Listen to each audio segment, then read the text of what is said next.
Hi, I'm Wendell Steinhauer, President of the New Jersey Education Association. NJEA is committed to celebrating excellence in education. That's why we're proud to support Teacher Appreciation Week, a special series produced by the Caucus Educational Corporation celebrating New Jersey's talented and dedicated teachers. Funding for this edition of One-on-One with Steve Adubato has been provided by the New Jersey Education Association, Wells Fargo, NJIT, New Jersey Institute of Technology, PSE&G, committed to improving New Jersey's economy and strengthening its communities, Virtua, MagnaCare, and by Cohn Resnick, Accounting, Tax, and Advisory, where forward thinking creates results. This is One-on-One. When you first heard that they were doing Charlie Rose and Gayle King, didn't you go, what? People like laughing at others, so I don't mind if the other is me. See, you go right into the character. That's what it is. I'm bringing families together a half an hour each week. Man, I'm doing something special. And so I do feel successful.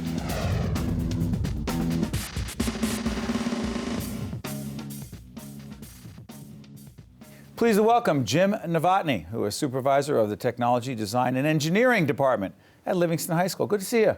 Hi, how you doing?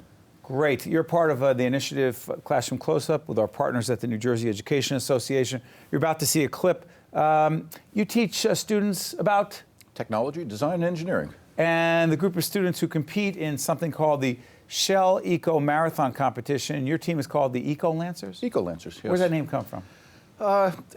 Kids wanted to get involved with making the world a better place. And the Lancers are? That's our motto for our team, for the high Livingston school. Lancers? Livingston Lancers. And eco-friendly, obviously. This competition, as we set it up, what is it?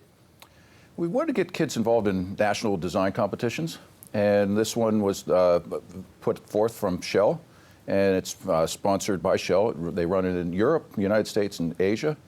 And I looked at it and said, I think our kids could do this. I proposed it to the kids, and they said, yeah, let's try it, let's do it. This is pretty special, and again, we could talk about it, but more importantly, you could see it from Classroom Close-Up right here, the Eco Lancers.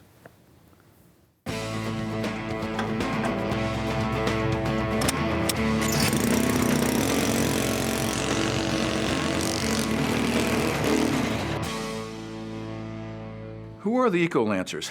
It's an eclectic group of kids. Some want to be engineers, some just like design. It's not quite a club, it's not quite a part of the class. It's kind of a mixture between the two. We are all juniors and seniors, and we are really fortunate that the technology department is quite phenomenal and giving us the opportunity that most high schools can't. Mr. Novotny, my supervisor, was really looking forward. We had seen it, and they've been trying for years to get this going off right there, and he asked me, do you have any kids that you think would be willing for it and want to do it? And I looked right in my Tech and Design 2 level class, which was my upper level design and engineering course, and I found there was 5 students I had in that class that I was like, they work perfectly together as a team, and they would be very successful.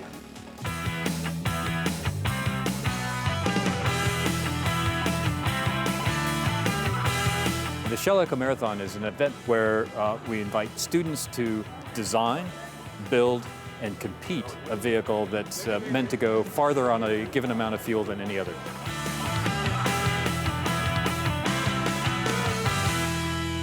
The main thing that we did this year was we converted it to fuel injection, which allows us to electronically through the computer tune the engine based on various factors, the temperature, the air pressure, to make it as efficient as we can.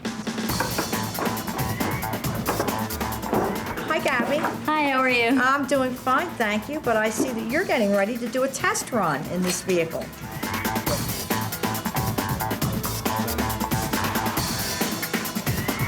Ready, set, go. In case if there is a fire inside of the car, the driver has to be able to get out of the car quickly. And so therefore, there's actually a test where the driver has to be able to get out of the car after being buckled up and the windshield on. You have to be able to get out of the car in 10 seconds or less. Okay, we're good to go. We actually built this crate. We're going to be using it to ship our car and all of our materials to Houston.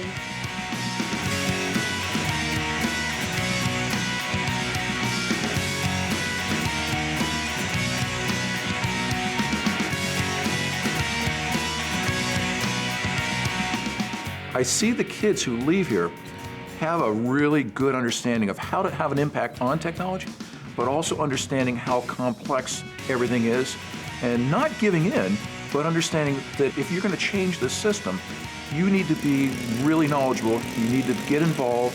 You can't sit back and just watch it happen. You got to get engaged. They are changing the world. One kid at a time is what we're doing. How proud are you? Tremendously. Why? Just watching these kids come up from like grade 6 and not having any understanding of technology and growing and developing, and then when they leave high school and doing a project like this, saying, this country's going to be in great shape. But these were the only kids in New Jersey, the only high school that competed in this shell competition. Yeah. Why is that? That's a challenge to pull a program, to pull a project like this off in a public high school. There are a lot of... How hard? Very hard. Describe it. You got a lot of sports, got a lot of academics. This is going to take time on top of that. It's going to take time during spring break. But it's real world. It's the kids lay it out, they plan it, they got to put the time schedule together, they got to get the materials. I didn't purchase any of those materials that those kids use. The kids. What do you mean? They contact businesses, they got donations. They went out and raised money? We raised tremendous amounts of money. Those kids were involved? Those kids, the one... In fundraising? Yes, the one young man on there was afraid to talk on the phone the first time. And now he's the team leader, and he's on the phone constantly with technicians and engineers. Back up for a second.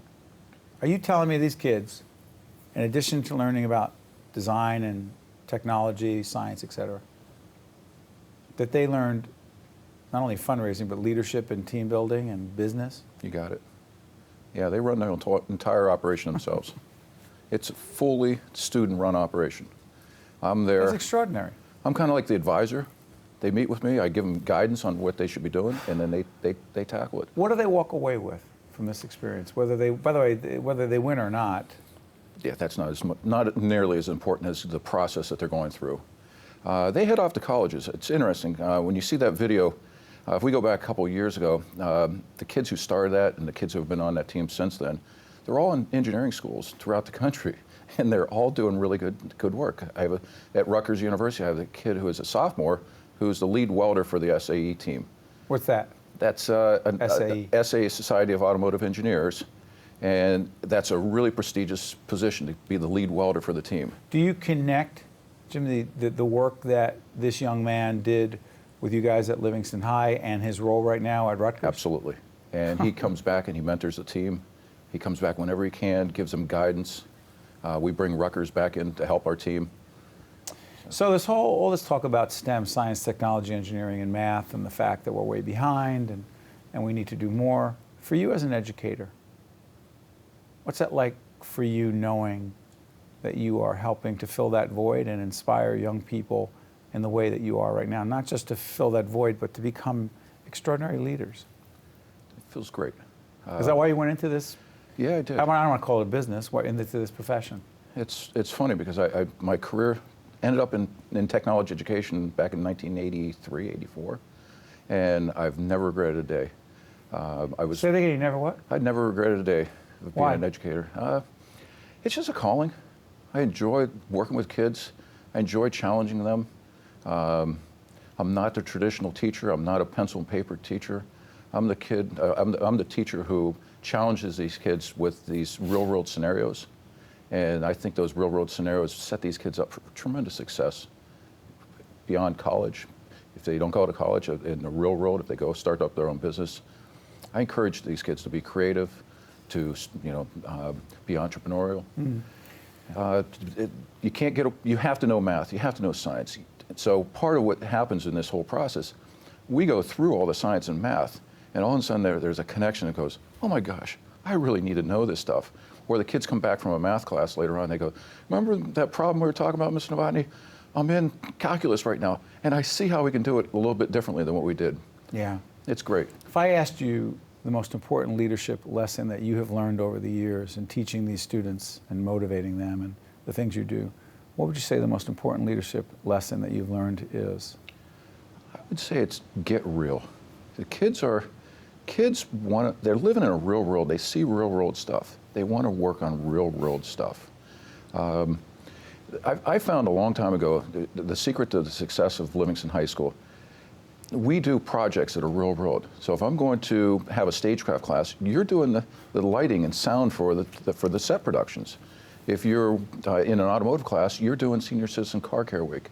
If you are doing graphics, you're doing the graphics in Livingston, we had a 200th anniversary. We did a logo design.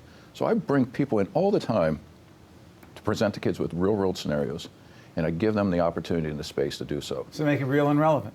Real and relevant. Give them a space. That's probably another issue that comes up.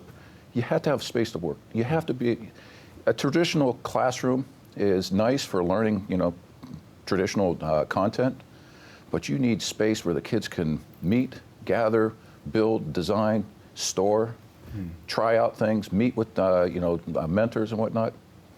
So not many schools have that space. Well, you've not only given them space, but you've motivated them for a long time, and keep doing what you're doing. Jim Novotny from Livingston High School, congratulations to you and the Eco Lancers. Keep it up. Thanks, Steve. Okay, stay right there. One-on-one will continue. By the way, I want to thank our friends from the NJEA and a great series, Classroom Close-Up, for providing that video. First-class stuff. We'll be right back right after this. Thank you very much. There he is, Merced Solis, who's a Spanish teacher at Eisenhower Middle School in Roxbury Township, and it is an honor to have you with us. Thank you so much. We should also let folks know that in a previous life, Tito Santana, the Intercontinental Champion, WWF World Champion there as well. Classroom Close-Up, our partners at the NJEA, their series, they did a feature on you. You know that, right? Yes, they did, yeah. I mean, you saw it. Not everybody else saw it. We need to take a look at this Classroom Close-Up series, and then you're going to get a chance to listen to Merced and his incredible story. Let's look at the videotape. Clases. Las endings de AR verbs. Spanish teacher Merced Solis is going over some lessons with his students. We are going to learn a little Mr. bit Solis started teaching later in life. In fact, some may recognize him from a different career, one where he went by a different name. Spins him around, look out, atomic drop coming up. Oh, and a beauty. A two-time Intercontinental and two-time WWE Tag Team Champion, Tito Santana. My greatest accomplishment, I won the belt back in Baltimore. The arena exploded, It was just a great feeling, It was a lasting memory. But his path to becoming a famous wrestler wasn't easy. Born in Mexico, his family traveled throughout the United States as migrant farm workers. This prevented Merced from attending school on a regular basis. In fact, he didn't finish a full year until he reached the 9th grade. I look back of myself being a student, and I was always behind because, I was never in school full time, so there's a lot of times that I just didn't understand things. Merced made a turnaround academically in high school, thanks in part to the advice and encouragement of his football coach. He went on to play in college and eventually signed with the Kansas City Chiefs, but the money offered by professional wrestling was too good to pass up. Merced spent the better part of 15 years on the road as a famous pro wrestler. But fame and fortune could not replace the empty feeling of being away from his wife and growing family. I was on the road 350 days a year. It made my mind, I didn't want to be on the road anymore, and I kind of broke down and worried about what I was going to do with the rest of my life, and I said, I just prayed and I asked the Lord to help me, and I became a teacher, and things are good for us. His goal as a teacher was clear: to make sure that none of his students would struggle as he once did. This is very brave for Connor to be up here, and I'm very proud of him. Not only in Spanish has he helped me get better, but he kind of teaches everyone to be a better person. You ready, Mr. Solis? Sí. Okay. Hola, ¿cómo está? He's told us about his background, but I think he wants us to focus on why he's here, to teach us Spanish more than to talk about how he was a wrestler. Because the point of him teaching is to have us learn new things. Right now, I feel like I'm on top of the mountain. There's nothing else that I look forward in doing, I want to retire as a teacher. Ice on! Arriba!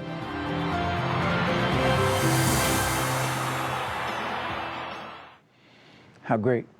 How great does that feel? It never gets old looking at that, you know, it's, it never gets old, it's great.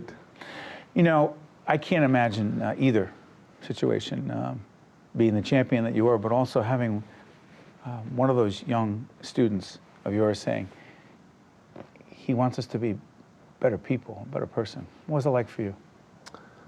Well, it's, you know,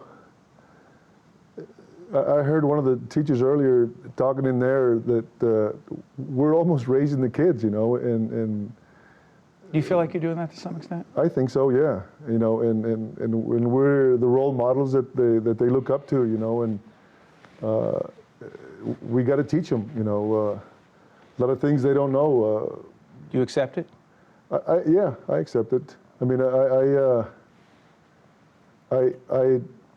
had a great mom. My father wasn't around much, so, you know, I know there's a lot of kids that have, you know, the same situations that I had, or even worse, you know, that are looking for just somebody, you know, and we keep hearing it from administrators that sometimes the only positive things they hear, you know, in their day is from a teacher, you know, and, you know, when they're in my class, I want them to have a good experience. In the 1980s, along with millions of others, you know, I was a wrestling fan and just admired you on so many levels, cheering for you like so many others. Those accolades, that cheering, the fans, the attention, the celebrity, comparing it to going in every day with those kids, do you miss the other celebrity? No, I don't. I miss getting in the ring and you know, in front of thousands and thousands of people and getting you cheered on. Believe it or not, I still do. I know you do. Fundraisers and appearances, and my wife says, "How long do you plan to do it?" And I tell her, "Well, as long as the fans don't holler, get out of the ring, you old fart."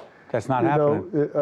They still cheer for me, and it's a good feeling. You know, it doesn't get old, and it never will. And you know, the fans just like to, you know, see you step into the ring. And you know, I can't do what I used to do in the ring. You know, there's no doubt. And I don't even try because, you know, it's dangerous. I don't want to get hurt. But your kids cheer you in a different way, even if they're not getting up and giving you a standing ovation. You get something different from them, don't you? Yeah, yes, I do. You know, it's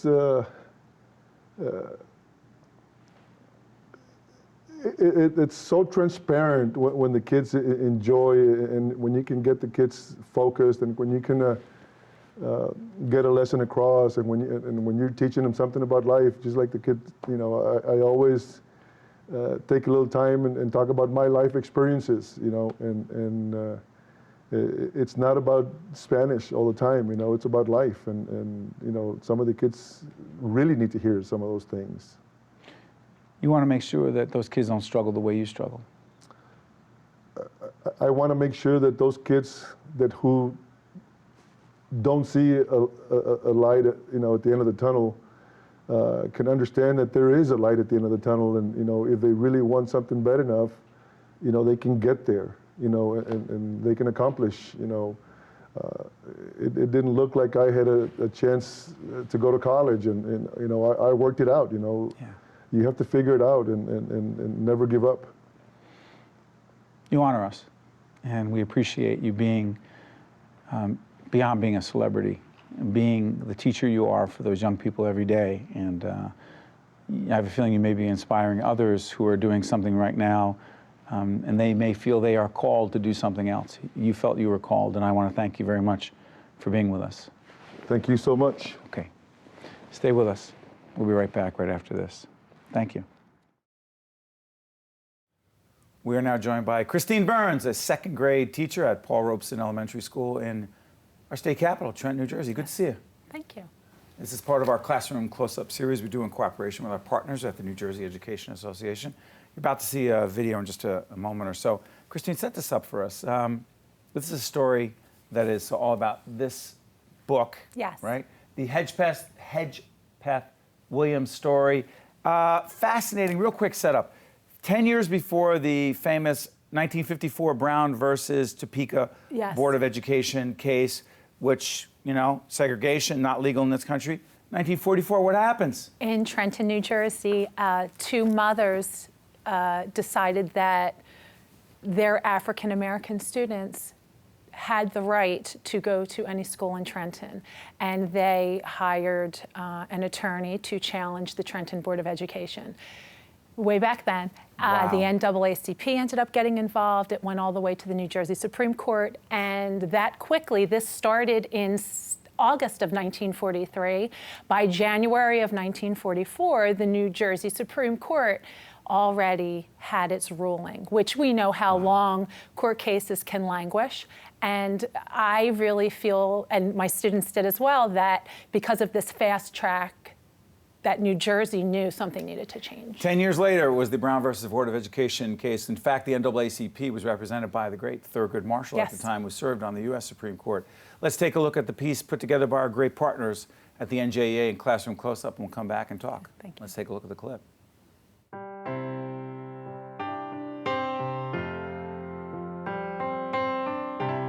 A long time ago, something important happened in Trenton, New Jersey. Two families changed a school and the way people thought. Mrs. Williams and Mrs. Hedgepeth got a lawyer and sued the Trenton Board of Education. On January 31st, 1944, the New Jersey Supreme Court said it was unlawful for boards of education to exclude children from any public school on the grounds that they are of the Negro race. Our amazing school was the first to let black kids in, even though Junior 2 was not built for Negroes. That made New Jersey the first state to make public schools to let black kids into any school. Today, Junior High School No. 2, which once barred African Americans from attending, no longer exists. Sitting alongside Paul Robeson Elementary School, the building that used to be known as Junior 2 is now the home of Hedgepeth-Williams Middle School. Renamed to honor the two Trenton mothers whose historic fight against racial discrimination was cited as precedent for the U.S. Supreme Court's decision in the landmark case of Brown versus Board of Education 10 years later. 3 years ago, when these students were in second grade, they researched and wrote a book about the important role their school played in the struggle for civil rights. Now, as fifth graders, they're being recognized for their work, and the book, The Hedgepeth-Williams Story, is being published. They did this, and because of what they did, this story will be told over and over forever, and that's pretty powerful for, it is powerful, you know, an elementary school student to have created something like that. Shields and Burns guided the students through the research and writing process for the book. The idea had grown out of the students' interest in Black History Month, the Civil Rights Movement, and the story behind the school's name. They really made it their own, and they turned it into, you know, such a collaboration. They really did drive us to keep it going, and their interest is really what made all of this come to fruition. Yes, the momentum that their interest built. So it made us say, you know what, we, even 3 years later, we need to see this through.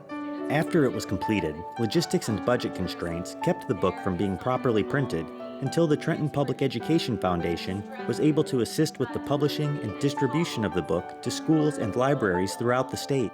You know, I think it's about time that we get it out there, and I think it's been a long time coming. I walked down these halls of this school and realized that I am walking in history. This is their neighborhood school that they might not think a lot about, but now they know that it really is something that was important to our whole country. I don't think it gets much better than that. I mean, what were you feeling as you watched that? Immense pride in my students, the fact that it was so important to them. And interestingly enough, we have a very substantial Spanish population in my school as well. And their first question was, where do we fit in? What would have happened to us? Where would they have made us go to school? And they were very introspective, and they really were, quite frankly, appalled when they turned to the person next to them and said, that means we couldn't go to school together and we're friends, and it didn't make any sense to them, and they truly, because of their passion, inspired this project. They wanted to take it to the next level. What has it done for you as an educator? It has shown me that even second graders have fabulous ideas, maybe even more so than the adults. I myself would have never thought to come up with something like this, and the students said, we really need to let people know how important our school was, why it's named this, and why this is important. This is important to all of New Jersey and our whole country. We were first. We did something that is right for everyone. And it may seem, because of their, it may seem very trite in that type of a language, but really it's the big idea, and it's how to treat others and tolerance and things like that. And they really, they enjoyed it, and they were inspiring and impassioned, and they really drove us to see this through. This book, people are now going to be very curious. They're going to want to find out what they do. By the way, let's put up the website for our partners, if we could, at the NJEA. Classroom Close-Up, they're going to find out more information there as well. People are going to want to get it. What do they do? Well, the funding was provided by the Trenton Public Education Foundation. They, we did... For Trenton? For Trenton, and it is also on ebook copy, which we are attempting to get distributed through the New Jersey Public Librarians Association. Shouldn't every student be reading this? No? I absolutely think that it would be my hope that we could perhaps have this be part of the social studies curriculum throughout the state. It's not just a Trenton thing, it is all of New Jersey thing. I don't want to get political here, because it's not my role, but there are a whole range of core curriculum standards that would require kids to learn. How is it that this is not that? And I would question the same thing, Steve. I would question. Someone would have to tell me what's more important than this. Absolutely. And again, the pride that's instilled, especially in an inner city school, the fact that these children are walking in history and that their school played such an important role in desegregation in our entire country is so important. Let me just say this real quick, 20 seconds left. I say this to every educator who comes in here with our partners at the NJEA and Classroom Close-Up. Kristine Burns, you are a credit to your profession, and more importantly, on behalf of those of us who have kids in public schools, thank you for everything you do for our children. Thank you very much.